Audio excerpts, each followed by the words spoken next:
Hola, bienvenidos otra vez al canal. En el vídeo de hoy vamos a hablar de tratamientos y medicamentos que se han ido utilizando a lo largo del tiempo para curar ciertas enfermedades y que a día de hoy nos parecerían una auténtica locura.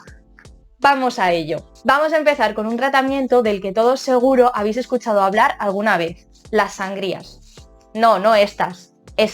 Las sangrías básicamente consistían en extraer sangre al paciente, ya fuera utilizando sanguijuelas, unos bichos asquerosos, o algunos instrumentos como cuchillas. Esta técnica se utilizaba para tratar enfermedades muy diferentes como la lepra, la diabetes, el asma, los tétanos o la epilepsia. Para realizar este tratamiento existían instrucciones y mapas muy precisos que indicaban dónde y cómo hacer las sangrías. Las sangrías ya se utilizaban desde el mundo antiguo y tenían un fundamento científico. La idea era que en el cuerpo existen 4 humores y que estos tienen que permanecer en equilibrio, y este se perdía cuando aparecían las enfermedades. Hacer sangrías era una forma de recuperarlo. Por otro lado, las sangrías también se basaron en la idea de que el sangrado te libraba de las impurezas. Esto además se basaba en la creencia de que la menstruación purgaba a las mujeres y eso las hacía menos propensas a sufrir enfermedades. Durante los siglos posteriores, esta maravillosa técnica se siguió utilizando a pesar de que los conocimientos en medicina aumentaron. Básicamente se mantuvieron porque creían que cualquier tratamiento era mejor que no hacer nada. Y aunque os sorprenda, a día de hoy se siguen haciendo sangrías, se llaman flebotomías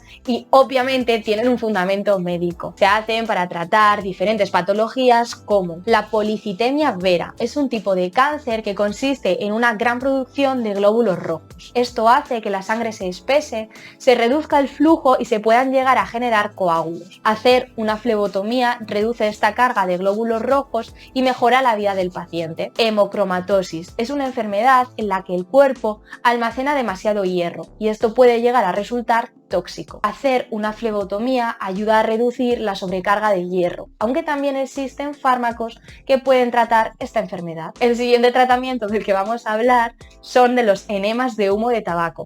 Sí, como lo oyes. Lo voy a decir en bonito: insuflar humo de tabaco en el recto del paciente. Bueno, os voy a contar de dónde viene esto. Resulta que en Inglaterra, alrededor de 1774, se creó una institución para socorrer a aquellas personas que se estuvieran o se hubieran ahogado en el río. Esta sociedad incentivaba el rescate y reanimación de los ahogados mediante el pago de 4 guineas, unos $160 de hoy en día, más o menos. Justo por aquella época se comenzó a importar tabaco a Inglaterra desde América. Allí se utilizaba como medicina y también se aplicaba en forma de enema. Por este motivo, los médicos y voluntarios que se dedicaban a rescatar a las personas ahogadas en el río, se les ocurrió utilizar ese tratamiento para reanimar a los ciudadanos londinenses. Los médicos, para realizar este tratamiento, se apoyaban en 2 ideas. La primera, que así se calentaba al paciente, y la segunda, que insuflar aire por el recto estimulaba la respiración. Poco a poco esta técnica se fue poniendo de moda y se empezó a utilizar para tratar una gran cantidad de dolencias, desde un dolor de cabeza, un resfriado, el cólera o las fiebres tifoideas. Al principio era el propio médico quien fumaba de la pipa y soplaba aire en el recto del paciente a través de un tubo. Esto podía suponer un gran problema para el médico, ya que si sin querer aspiraba del tubo, podía contagiarse de las enfermedades que tuviera el paciente, especialmente si tenía cólera. Pero este problema desapareció con la introducción del fuelle. Unos años después se descubrió que la nicotina era tóxica para el corazón, y entonces se abandonó la moda de recetar enemas de tabaco. Desde la antigüedad, el mercurio ha estado relacionado con la medicina, y el cinabrio, un mineral compuesto en un 85% de mercurio, ya era utilizado en el antiguo Egipto y en China. Durante el siglo IX ya se hicieron algunos experimentos en animales que hablaban sobre la toxicidad del mercurio. Posteriormente, en el siglo XI, Avicena, un médico persa bastante espabilado, recomendó el uso de mercurio únicamente de manera externa en forma de ungüento. Pero el uso de mercurio se volvió a poner de moda en el siglo XV, cuando en Europa surgió un brote de sífilis. La sífilis es una enfermedad de transmisión sexual causada por una bacteria llamada Treponema palium. Se puede contraer al mantener relaciones sexuales sin preservativos o una madre embarazada se la puede transmitir a su hijo en el momento del parto. Tras el contagio es necesario aplicar el tratamiento adecuado. Ahora sabemos que son los antibióticos.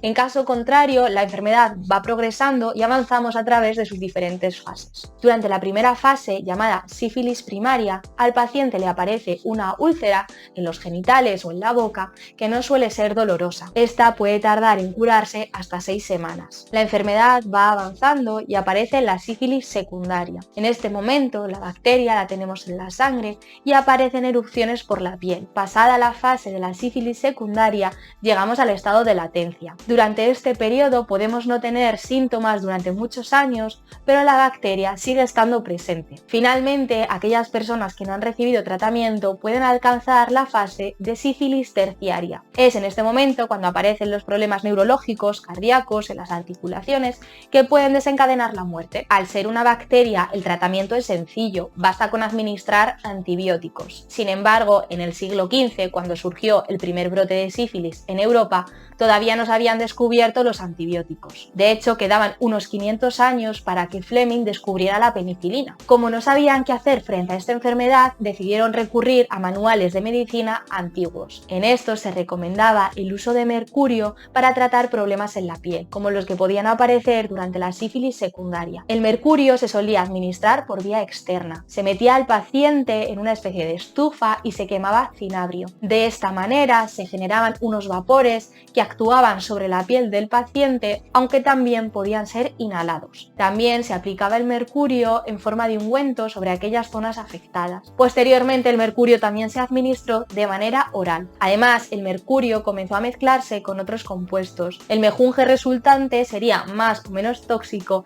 en función de la concentración de mercurio. Y diréis, ¿tiene acaso el mercurio una mínima propiedad beneficiosa que justifique su uso? Pues no, puede considerarse como un ligero antiséptico, pero vamos, ya. Así que cuando una persona se sometía a este tratamiento, al final terminaba sufriendo intoxicación por mercurio. Los síntomas de esta intoxicación iban desde dolor en la piel, incapacidad para andar, ceguera, visión doble, convulsiones e incluso la muerte. Básicamente, la gente terminaba muriendo por la intoxicación, pero los médicos, lejos de pensar que el tratamiento había sido peor que la enfermedad, creían que el paciente había muerto por no administrar suficiente medicación. Por si estos tratamientos no os parecieron suficiente, a finales del siglo XIX y principios del XX se comercializó el jarabe de heroína. La morfina es un opioide que se utiliza como un potente analgésico. Su descubrimiento en 1804 por Friedrich Saturna fue todo un avance para la medicina. Hasta ese momento, todas las intervenciones, desde sacarte una muela hasta amputarte una pierna,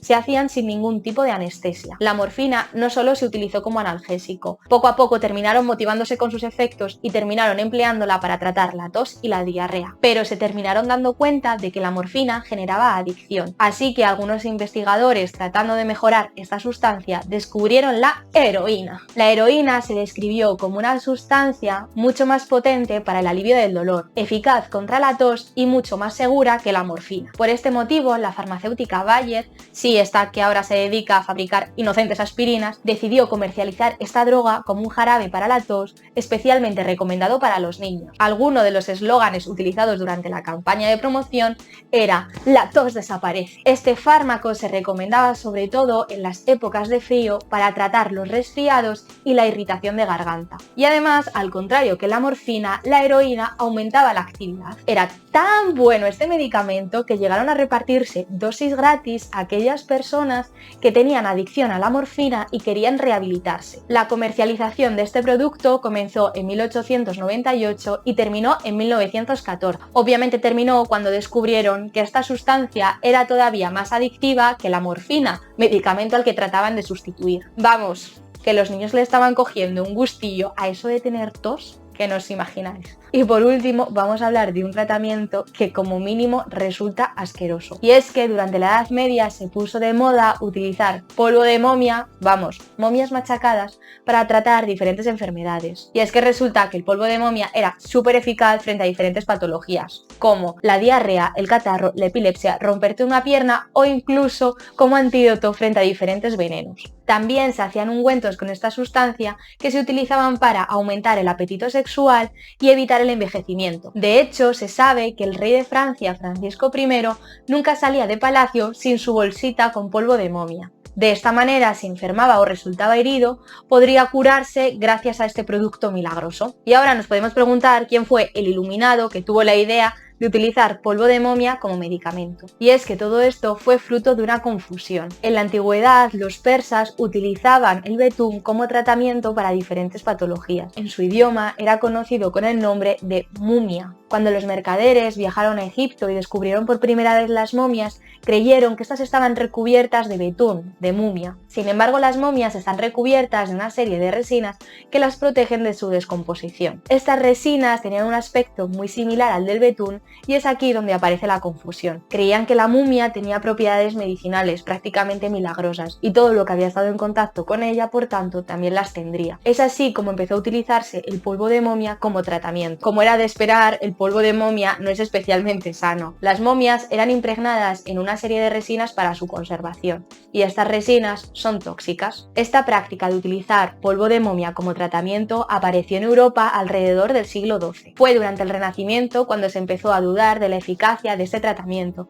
y empezó a aparecer cierto rechazo. A pesar de todo esto, el polvo de momia siguió utilizándose con fines terapéuticos hasta el siglo XVIII, aunque es verdad que en menor medida. La obsesión por ese tratamiento hizo que muchas tumbas egipcias fueran saqueadas para conseguir momias. Además, la gran demanda de este producto hizo que la materia prima, las momias, comenzaran a escasear. Así aparecieron listillos que sin muchos escrúpulos cogían cadáveres de esclavos o de personas ajusticiadas o cadáveres abandonados, los momificaban y posteriormente los vendían como si fueran momias verdaderamente egipcias. Dicho esto, hasta aquí el vídeo. Espero que os hayan gustado estas curiosidades, que os hayan parecido interesantes. Así que nada, como siempre, si os ha gustado, suscribíos, dadle a like y nos vemos en el próximo vídeo. ¡Adiós!